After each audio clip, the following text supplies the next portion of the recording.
You walk into a building, right? And what do you actually see? I mean, mostly just walls, a roof. Exactly. You see a shell, Huh. like a container. It has walls to keep the wind out. It has a roof to block the rain and, floors where people put their desks and their coffee There's mugs. just a passive backdrop. Right. We are so conditioned to think of architecture as this completely passive backdrop to human activity. Like the building just sits there while the people inside do all the heavy lifting. But that's not always the case. No, it's not. And today, for this deep dive, we are looking at a project that just completely shatters that assumption.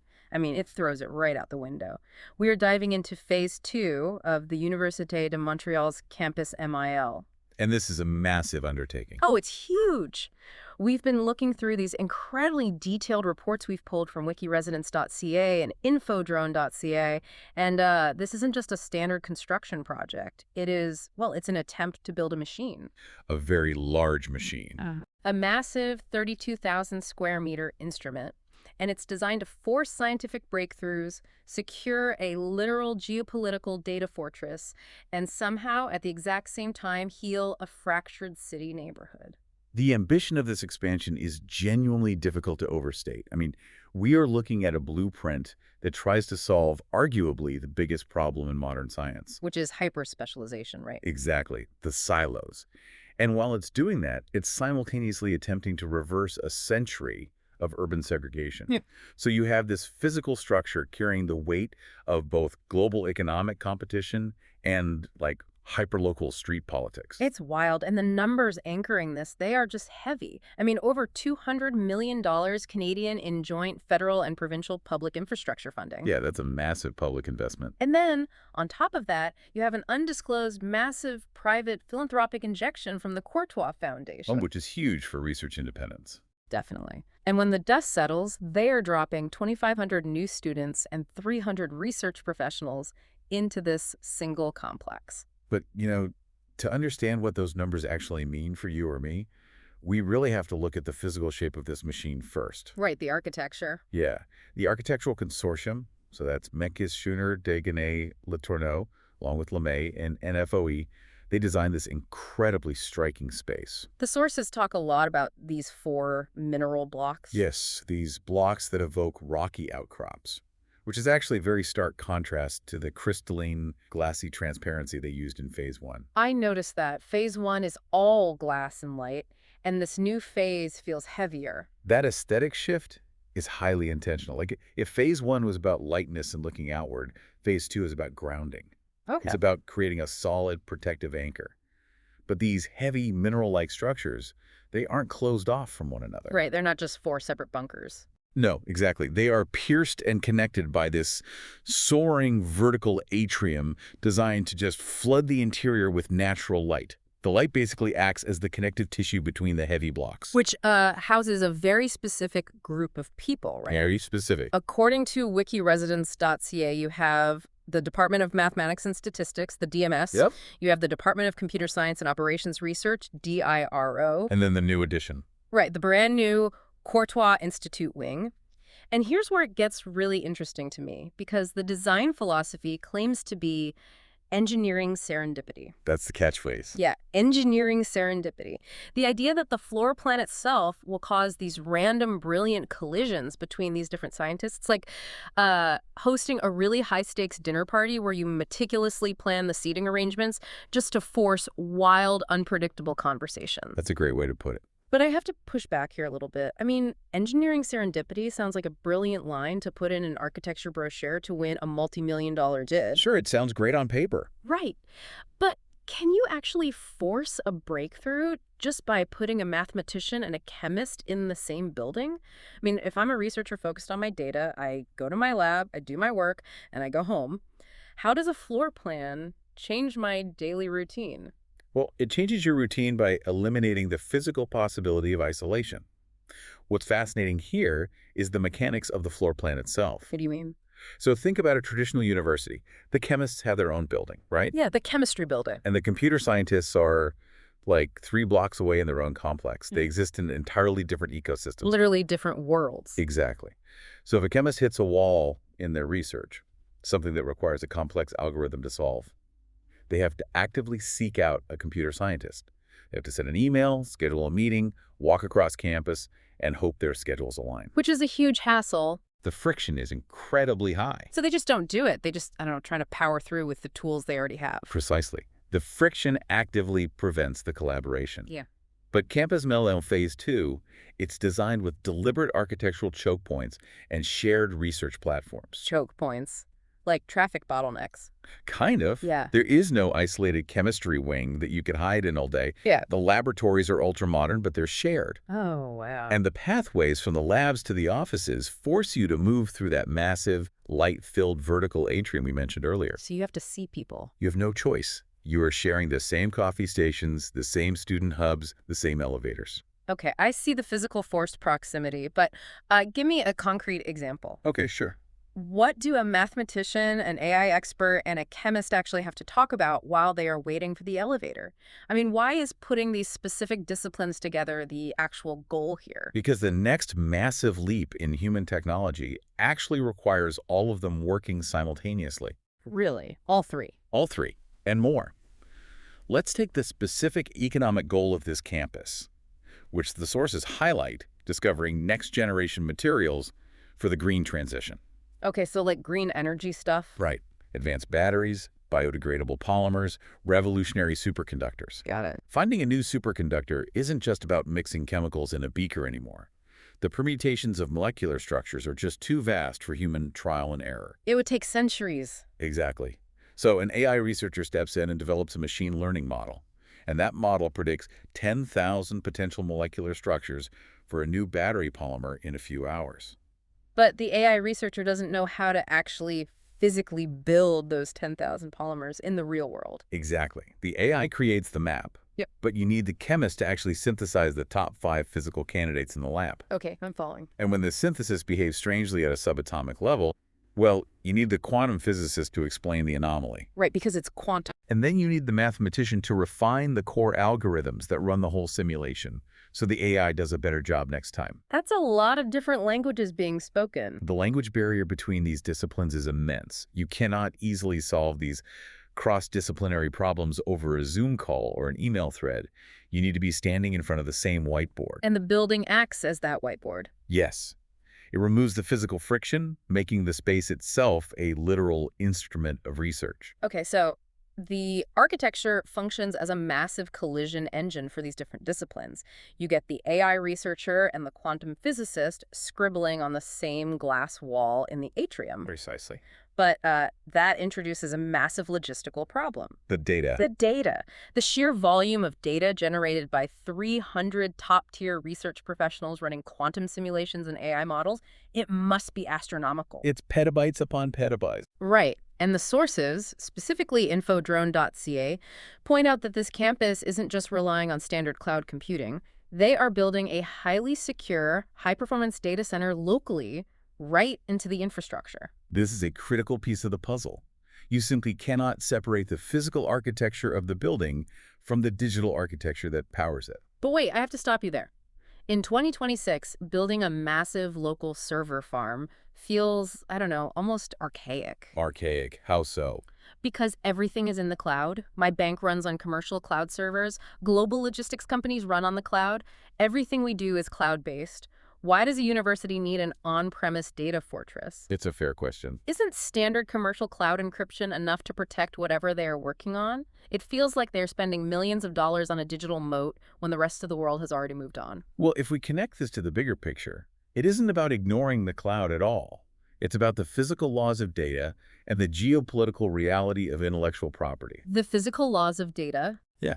First, consider the concept of data gravity. Data gravity. When you're dealing with petabytes of data generated by AI and quantum chemistry simulations, the data becomes incredibly heavy. Heavy to move, you mean? Exactly. Yeah. Moving that volume of data back and forth across the internet to a centralized commercial cloud server somewhere in, say, Virginia or Ireland, it introduces latency. Oh, right. It literally takes time for the light to travel down the fiber optic cables. Right. It's slow, it's expensive, and it creates a massive bottleneck. Yeah. To process at the absolute bleeding edge, you need the computing power sitting as close to the physical laboratory as possible. Okay, so it's an edge computing play. It's about speed and proximity. That's half of it. But infodrone.ca specifically highlights a phrase that goes way beyond just internet speed. They use the term scientific sovereignty. Ah. And that is a very loaded, almost aggressive term for a university campus project. It is loaded, but it strikes at the very heart of why this data center exists.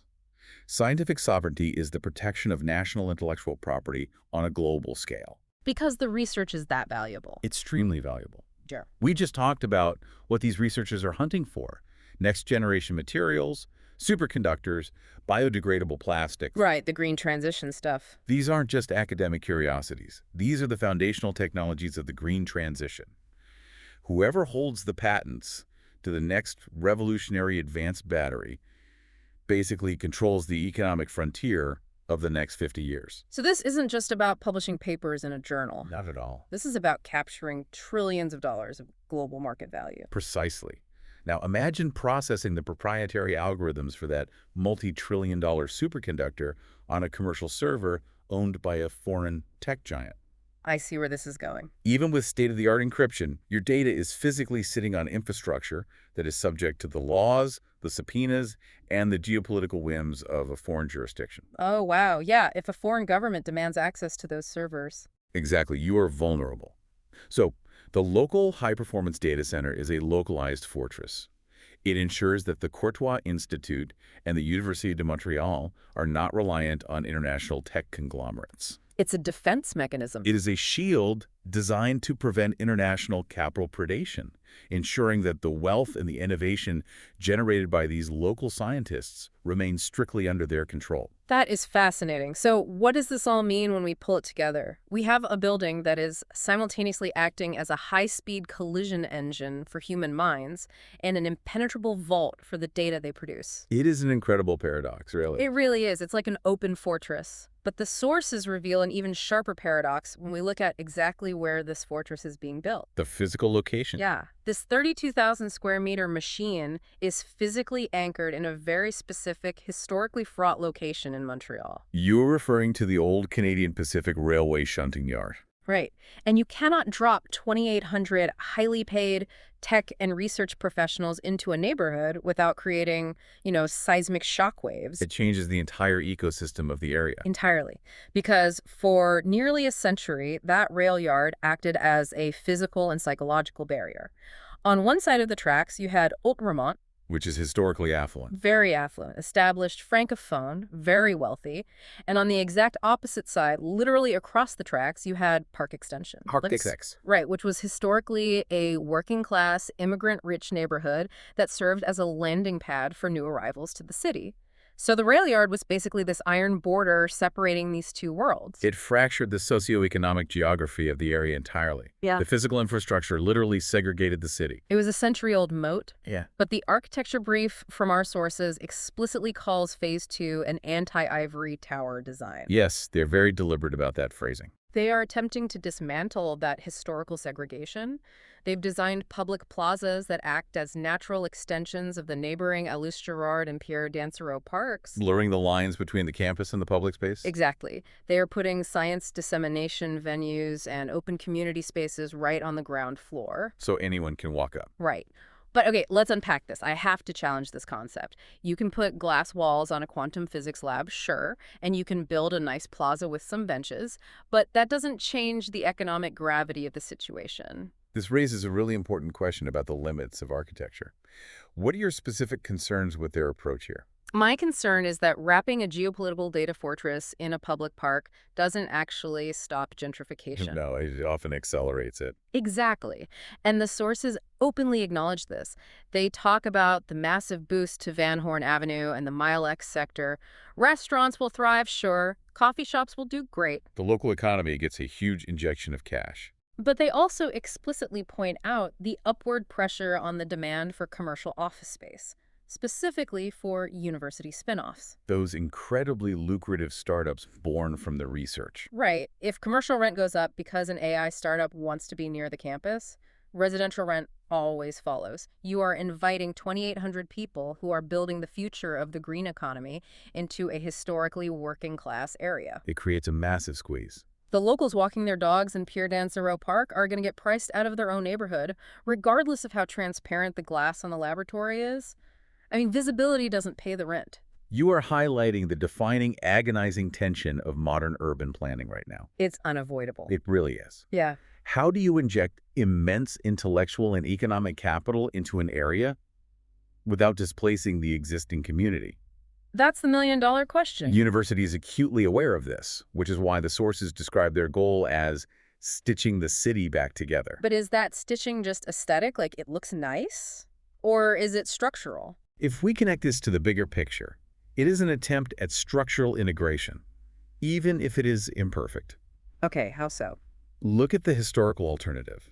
For decades, the model for higher education was the suburban academic fortress. Out in the middle of nowhere. Exactly. Universities would build massive campuses far outside the city center, surrounded by giant parking lots and vast, empty lawns.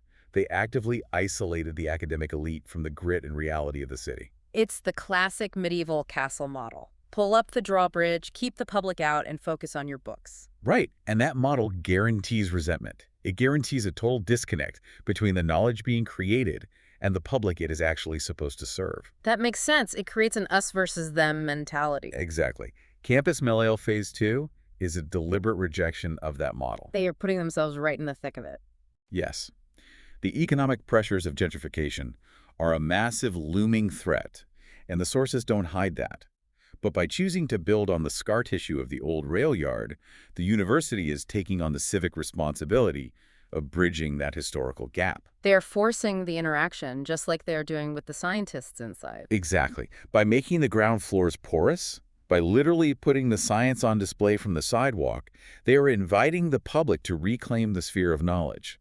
They are weaving the gray matter of the university directly into the living, breathing muscle of the city. It's a huge gamble. It is a gamble that visibility and integration are ultimately better than isolation and exclusion. Wow. So we are really looking at a space that is trying to balance impossible contradictions. Very much so. It is an impenetrable data vault for national intellectual property that also, somehow, wants you to walk in off the street and learn about quantum physics. And it is an engine designed to force human interaction, built on a site that historically enforced human segregation.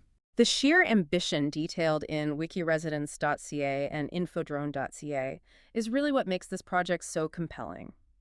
It isn't just about giving the math department more desk space. No, not at all. It's a masterclass in how physical architecture is being weaponized, and I mean that in a good way, to shape our technological and social future. It forces all of us to reevaluate the spaces we inhabit every single day. How do you mean? Well, think about it.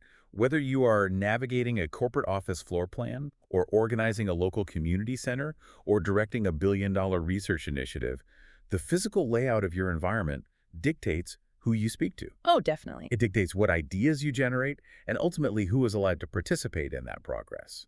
The structure dictates the outcome. That is perfectly said. The structure dictates the outcome. And, here's a final thought I want to leave you with, something for you to mull over as you navigate your own physical spaces today. It's a great thought experiment. We talked a lot about this anti-ivory tower concept today. The university putting science on the ground floor, making the walls transparent, and inviting the neighborhood right up to the glass to reclaim knowledge. Right. Well, if this model works, if making academia highly visible and porous actually bridges the gap between the elite researcher and the everyday citizen, could we eventually see the complete dissolution of the university campus? As in, no borders at all. Exactly. Could the universities of the future function entirely without walls, integrated so deeply into the civic infrastructure of a city that a quantum physics lab becomes as public and accessible as a municipal library? Just anyone walking right in off the street. Yeah, it's a radical idea, I know, but looking at Campus MIL, that future might be a lot closer than we think. Thank you for joining us for today's deep dive. We absolutely love unpacking these incredible sources with you, and we will catch you on the next one.